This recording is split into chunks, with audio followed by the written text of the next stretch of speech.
Hey everybody, this is the first review of the first movie of the Marvel Cinematic Universe. So yeah, I'm kind of doing this little handheld review. It's only going to be a few minutes long here. Actually, on the thumbnail, if you saw these things, I made these a long time ago when I made a Iron Man helmet out of cardboard.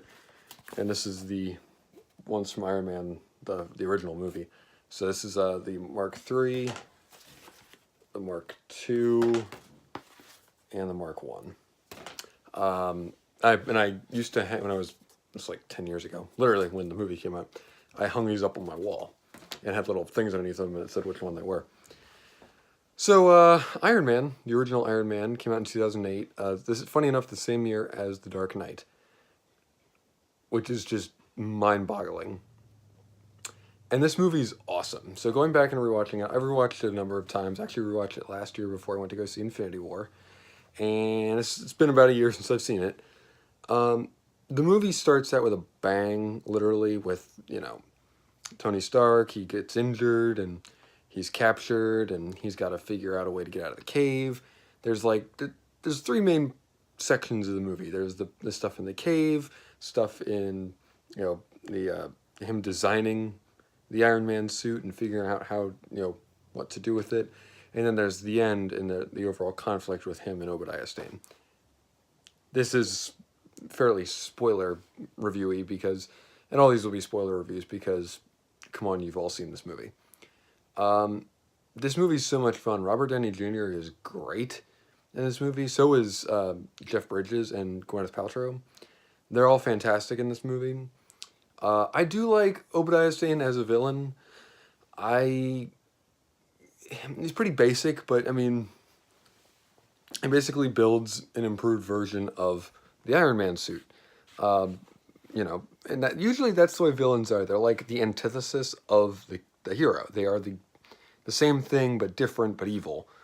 So that's usually the way these things work. So I thought Jeff Bridges did a really good job as the character, and he had enough motivation for a villain. But that's usually it. He has this interesting bald cap on, which for Jeff Bridges is just it's interesting. Because it's not usually the way he looks. Usually looks like the dude or something, So there's that. I think Gwyneth Paltrow is great as well. She plays a good foil to Robert Downey Jr. as Tony Stark, and obviously RDJ. He's so great in this movie, and this is why he is the guy that we know him today. He's great in the movie, and I think the story overall is really good. He's kind of he's a billionaire playboy philanthropist, who kind of gets his eyes opened after he's put into captivity and he's captured by terrorists, and he realizes that the weapons he's selling are also getting used to fight both sides of the war and everything, and his eyes are open to it. And also, if you'll notice, his character arc throughout all of these films is massive, and it's really wonderful. There's a lot of defining moments for his character, not just in this movie, but all throughout the MCU. So I think for this movie, Jon Favreau did an incredible job. I know that it was funny enough, they said the script wasn't finished when the movie was made. So that's interesting. That like a lot of the movie is a bit of them ad-libbing or kind of going off a rough script. I find that cool. But I think the film has a definite aesthetic that Iron Man 2 also picks up on, the other one that was directed by Jon Favreau, which I'll be watching next, most likely tomorrow. Then I'll probably also do a review for it. Then it'll be fresh in my mind. I like Iron Man 1 a lot. I'm not necessarily going to give this movie a grade or anything. You've all seen it. You all know how good it is. But it is definitely one of the better MCU films. I'll definitely eventually do a video that is all my my rankings. I've wanted to do a video of rankings for not just the MCU films, but for other film series and just superhero films in general. There'll be a lot of unpopular opinions in there. But I think this movie is grade A, class A. It's a great film. It's fun. Getting to see him build the Iron Man suit is a lot of fun. He's working with those little robot guys. Those little, he has those little robot helpers that he has, and he's got a lot of really cool stuff. I like that first flight scene with the Mark II is fantastic. I cannot pronounce the guy's name that does the music for the same guy that does Game of Thrones, and it's great. And the music's also really good in this. The cinematography is really nice. I do only have this on DVD, so it is, we're projecting onto a 4K TV, so it's not the best. But I think it does a good job. The film's a lot of fun. It's highly memorable.